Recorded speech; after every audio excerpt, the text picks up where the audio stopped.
Мен адамның миын зерттеумен айналыстым. Себебі туған ағама психикалық ауытқушылықтың қояншық деген диагнозы қойылды.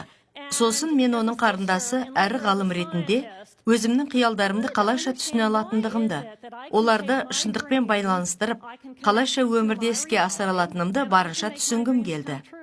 Менің қояншық аурумен сырқаттанған ағамның миында өз қиялын кәдімгі, бәріне қол жетімді шындықпен байланыстыра алмайтындай не болып жатты? Оның бәрі сонда елеске айналып кете ме? Сондықтан мен өз мансабымды күрделі психикалық ауруларды зерттеуге арнаймын деп шештім. Және өзім туған штат Индианадан Бостонға көштім. Мұнда Гарвардтағы Франсин Бенненің зертханасында жұмыс істедім.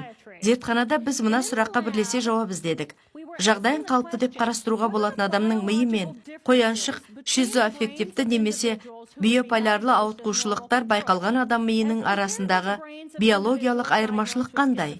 Яғни шын мәнінде біз шамалап мидың микросызбасын жасап шықтық.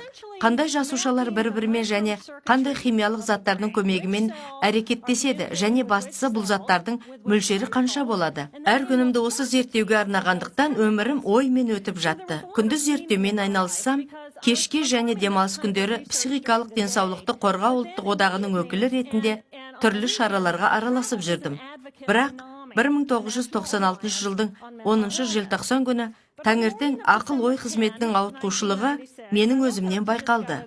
Басымның сол жағындағы қан тамыры жарылып кетіп, 4 сағат бойы миымның ақпаратты өңдеу қабілетін мүлдем жоғалтып бара жатқанын бақылап жаттым. Таңертең басыма қан құйылысымен мен орнымнан тұра алмай, не сөйлей, не оқи, не жаза алмай қалдым. Тіпті өзімнің өткен өмірімнен ештеңені есіме түсіре алмадым. Шынтуайтында мен ересек әйелдің тәніндегі сәбиге айналып шыға келдім. Егер сіздерге адамның миын көру мүмкіндігі туған болса, білетін шығарсыздар. Қос жартышар бір-бірінен толықтай бөлінген. Айтпақшы, мен осында кәдімгі адамның миын ала келдім.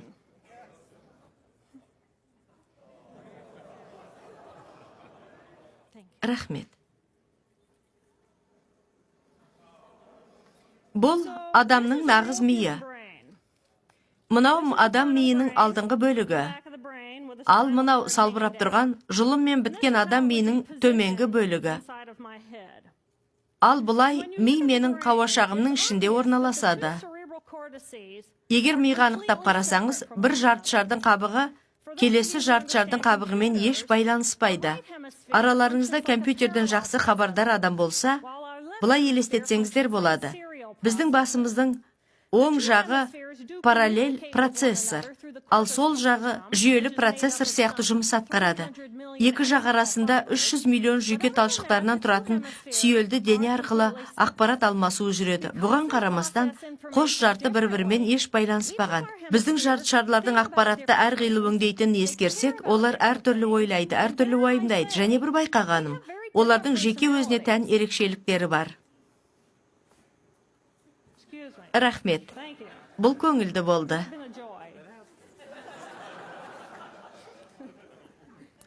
Басымыздың оң жақ бөлігі бүтіндей қазіргі сәтке жауапты. Осында және қазір болып жатқанмен айналысады. Оң жақ образдармен ойлайды және кинестетикалық тұрғыда, яки біздің денеміздің қозғалысы есебінен үйренеді. Энергия түріндегі ақпарат бір уақытта барлық сезім мүшелерімізден өтеді. Содан кейін барып, біздің алдымызда әркелкі әсердің үлкен картинасы ашылады. Дәл қазіргі сәт қалай көрініп тұр, осы сәттің иісі және дәмі қалай, оны біз қалай сезінеміз және қалай естиміз.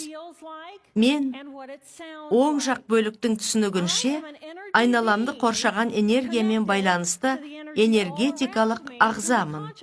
Біз бір-бірімен оң жақ бөліктің түсінігі арқылы бейне бір үлкен отбасы секілді байланысқан энергетикалық ағзалармыз.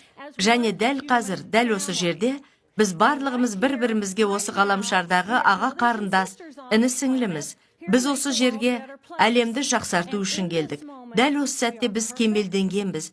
Біз бір тұтас бүтінбіз, және біз мінсіз әдеміміз. Менің сол жақ бөлігім, біздің сол жақ бөлігіміз өте ерекшеленіп тұрады. Біздің сол жақ бөлігіміз бір ізді және жүйелі ойланады. Ол бүтіндей өткенімізге және болашағымызға жауапты. Сол жақ бөлігіміз қазіргі сәттің ауқымды картинасын қабылдап алып, одан бөлшектерді және тағы да сол бөлшектер туралы бөлшектерді бөлектеп шығаруға құрылған. Кейін ол алынған барлық ақпаратты жіктейді және жүйелейді. Оны өткенімізден ұғынған барлық дүниемен байланыстырады және болашаққа деген біздің бар мүмкіндіктерімізді жайып көрсетіп береді. Сонымен бірге, біздің сол жақ бөлігіміз тілдік құралдармен де ойланады.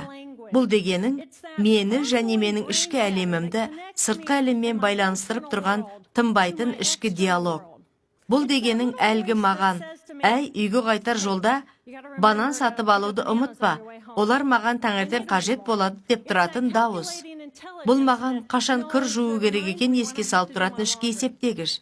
Бірақ мүмкін ең бастысы бұл маған, мен өмір сүремін, мен бармын деп айтып тұратын дауыс шығар.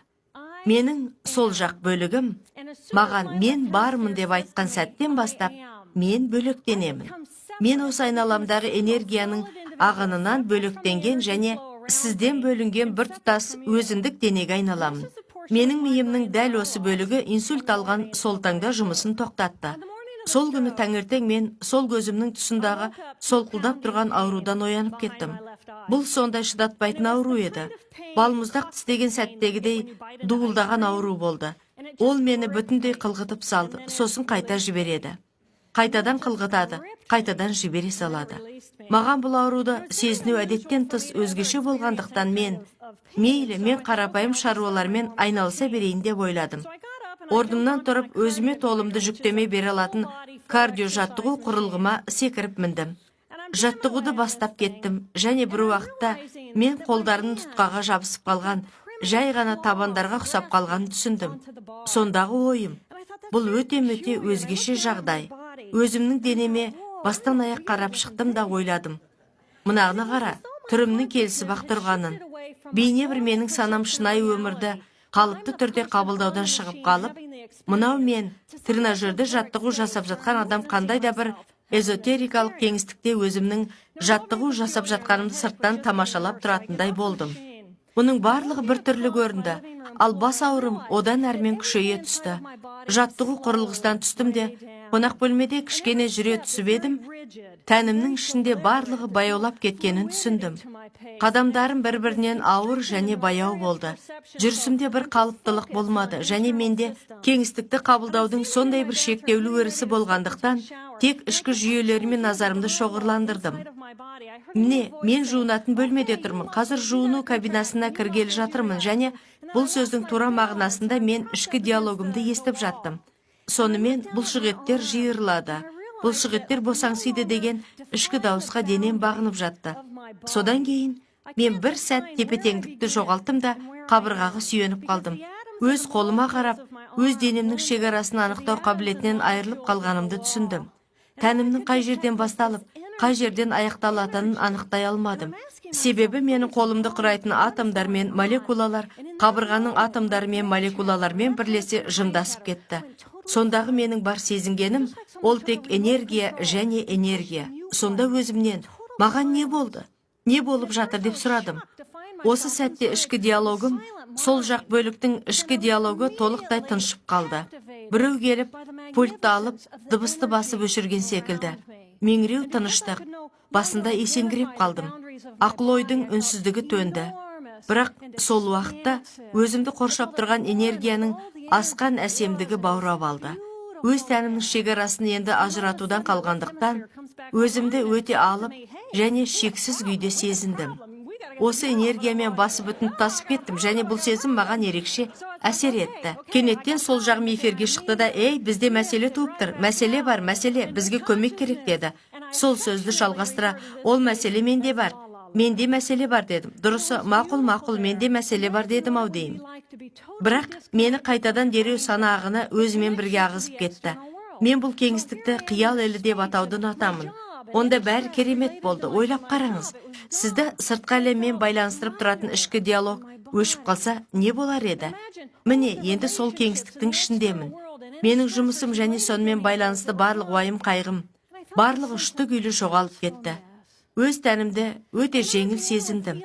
Ойлап қараңызшы, сыртқы әлемдегі барлық байланыстар және Осымен байланысты деген уайымның барлық факторлары бәрі жоғалып кетті.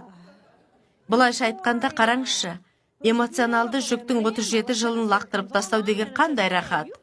Мен эйфорияны сезіндім. Эйфорияны. Бұл өте тамаша күй болды. Одан кейін қайтадан сол жақ бөлігімізге қосылды да, назарыңды аудар, бізге көмек керек деп сөйлеп кетті. Өзімше маған көмек керек. Маған назарымды шоғырландыру керек деп ойлап жаттым. Жуынып шықтым да, автоматты түрде киіндім, пәтердің ішінде жүрдім де, маған жұмысқа бару керек. Көлігімді айдай аламын ба деп ойладым. Дәл осы сәтте оң қолым толығымен істемей қалды. Осы кезде бәрін түсіндім. Құдайым, менде инсульт. Кейін миым, міне қараңыз, міне тамаша деген жауап берді. Міне тамаша, мидың қызметін зерттеп жүрген қай ғалымға өз миын ішінен зерттеу бақыты туды. Одан кейін, бірақ мен жұмыс бастайылмын деген ой жүгіріп өтті. Инсультпен ауруға уақытым жоқ. Ойлап жатырмын. Мейлі, мен инсультты тоқтата алмаспын. Ендеше бұған 1-2 апта уақыт берем. Содан кейін өзімнің қарапайым жұмыстарыма ораламын. Жақсы. Қазір маған көмек керек және жұмысқа қоңырау шалуым керек. Мен жұмыс телефонымның нөмірін еске түсіре алмадым. Бірақ дер кезінде кабинетімде өз нөмірім жазылған визитка бар есіме түсті. Кабинетіме қарай бардым. Қалыңдығы 7,5 сантиметрде болатын визиткалардың бумасын шығардым. Мен карточкаларға үстінен қарап тұрдым. Ойша өз визиткамның қандай екенін біліп тұрсам да, дәл осы карточка менікі екенін анықтай алмадым. Себебі мен тек қана нүктелерді көре алатын едім. Енді сол сөздердің нүктелері сыртқы бейненің және символдардың элементтерімен астасқан кезде, мен бұларды бір-бірінен айыра алмай дал болдым. Содан соң мен өзім солай айтатын көрегендікті күттім. Осы сәтте қалыпты күйіме оралдым да, мынау менің карточкам емес, мынау да менікі емес деп анықтай бастадым. Маған бумадағы 2,5 сантиметрлік карточканы сұрыптау үшін 45 минут уақыт кетті. Осы уақытта әлгі 45 минуттың ішінде менің сол жағыма қанның құйылуы бұрынғыдан әрі ұлғая түсті. Мен не сандарды айыра алмаймын, не телефонды тани алмаймын. Бірақ бұл менің жалғыз жоспарым болды. Сондықтан мен телефонға жақындай түстім. Визитканы қолға алдым да мына жерге қойдым. Карточкадағы ілмектерді телефондағы ілгіштерге қойдым. Сайлап алдым. Алайда қайтадан өзімнің қиял әлеміме қарай жүзіп кеттім. Ал қайта мына күйге оралғанымда, жаңағы сандарды тердім бе, термедім бе есіме түсіре алмадым. Содан амал жоқ. Сал боп қалған қолыммен жаңа ғана терген сандарымды жауып тұрдым. Бұл тәсіл мен өзімнің қалыпты өмірдегі күйіме қайта келгенде, бұл нөмірді мен тердім деп айту үшін керек болды. Әупірімде бәрең дегенде барлық нөмірді теріп шықтым. Енді телефонды тыңдап тұрдым. Әріптесім трубканы алып, гав деп тұр. Ойлап қоям, Құдай-ау, ол тура ретривер сияқты ғой. Мен оған нақтылап тұрып, бұл сөздерімді қалай айқын айтып жатқанымды біліп тұрып, бұл Джил, маған көмек беріңдер деп айттым. Бірақ үнімнен өзімнің ұққаным тек қана гав болды. Айтпағым, өзім талаптанбайынша мен сөйлей алмайтынымды және сөзді ұға алмайтынымды сонда білмедім. Мен шыны керек бұны білмедім. Әріптесім маған көмек керек екен түсінді және көмектесті де. Содан сәл кейін мені жедел жәрдемнің көлігінде аудандық ауруханадан Бостон арқылы Массачусетс штатының клиникасына апара жатқанда, мен эмбрион секілді қусырылып, сығылып кеттім. Ішінде қалған ауасы әне-міне шыққалы жатқан шар секілді. Өзімде энергияның қалмағанын сезіндім. Мен ақыл парасатымның бұған көнгенін сезіндім. Осы кезде мен бұдан бұлай өз өмірімді басқара алмайтынымды анық түсіндім. Не дәрігерлер менің тәнімді құтқарып қалып, өмір сүруіме екінші мүмкіндік береді, не бұл менің өтпелі кезеңім. Кейінірек өз-өзіме келгенде мен өзімнің әлі де тірі екендігімнен шошыдым. Ақыл парасатымның жеңілгенін сезінгенде-ақ мен өміріммен қош айтысқан болатынмын. Менің ақыл ойым шындықтың бір-біріне қарама-қайшы қырларының арасында салбыраған жағдайда тұрды. Менің сезім мүшелеріме әсер ету ауру секілді қабылданды. Мысалы, жарық менің миымда бейне бір күйдіргіш жарқыл секілді қабылданды. Ал дыбыстар маған сондай бір қатты және бейберекет сезілгендіктен мен дауысты сыртқы шудан бөліп қарай алмадым. Сондықтан осы әсерде мен тіпті баз кешіп кеткім келді. Өйткені мен өз денемнің кеңістіктегі қалпын анықтай алмағандықтан, өзімді және жаңа ғана құмырадан шыққан жын секілді үлкен және шексіз күйді сезіндім. Ал менің рухым меңіреу эйфорияның толқындарында байыппен жүзіп бара жатқан үлкен кит секілді еркін қалықтады. Нирвана. Мен нирвананы таптым. Әлі есімде, осы шексіздігімді енді ешқашан өзімнің құйтақандай тәніме сидіре алмаймын-ау деп ойланғаным бар. Бірақ осы кезде бәрін түсіндім. Негізі әлі де тірі емеспін бе? Мен әлі де тірімін. Мен нирвананы таптым. Егер нирвананы таба тұра өлмеген болсам, онда қазір жер басып жүргендердің бәрі де оны таба алады. Бір уақытта осы кеңістікке кез келген уақытта келуге болатынын білетін әдемі, бейбіт, рахымды, мейірбан адамдарға толы әлемді көз алдыма елестеттім. Олар мақсатты түрде сол жақтан оң жаққа ауысады және жарастық табалады. Содан кейін бар бұл тәжірибенің қандай айрықша сыйлық болу мүмкін екенін, бұл біздің қалай өмір сүріп жатқанымызға көзімізді ашатын шарқыл екенін түсінген болдым. Осы жағдай сауығуыма деген ниетімді ынталандырды. Миыма қан құйылғаннан кейін 2,5 аптадан соң хирургтер тілдік орталықтарымды қысып тұрған гольф добының өлшемінде ұйыған қанды алып тастады. Мен сонда жебеушім болған анаммен бірге болдым. Толықтай сауығуым 8 жыл уақытты алды. Сонымен, біз кімбіз? Біз қолдың ептілігімен тануға қабілетті қос сана сезімі бар бүкіл әлемдегі қозғаушы күшпіз. Әр секунд сайын біз осы әлемде кім болғымыз келетінімізді және қалай әрекет ететінімізді таңдай аламыз. Дәл осы жерде, дәл қазір, біз өмір сүретін менің оң жарты шарымның сана сезіміне қадам баса аламын. Мен бүкіл әлемдегі өмірдің қозғаушы күшімін.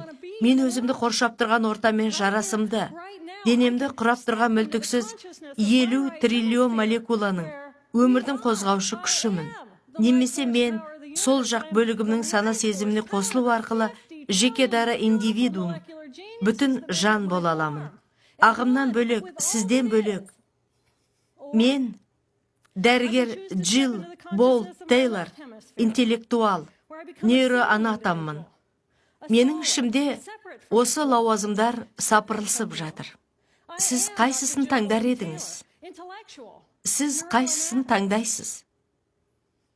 Және қашан? Менің ойымша, оң жақ бөлігімдегі ішкі әлемнің тұңғиық микросызбасын іске қосу арқылы көбірек уақыт өткізген сайын біз осы әлемге көбірек тыныштықты әкеле аламыз. Және осы арқылы біздің ғаламшар тыныштырақ бола бастайды. Және менің ойымша, бұны жұртқа көбірек айту керек сияқты. Рахмет.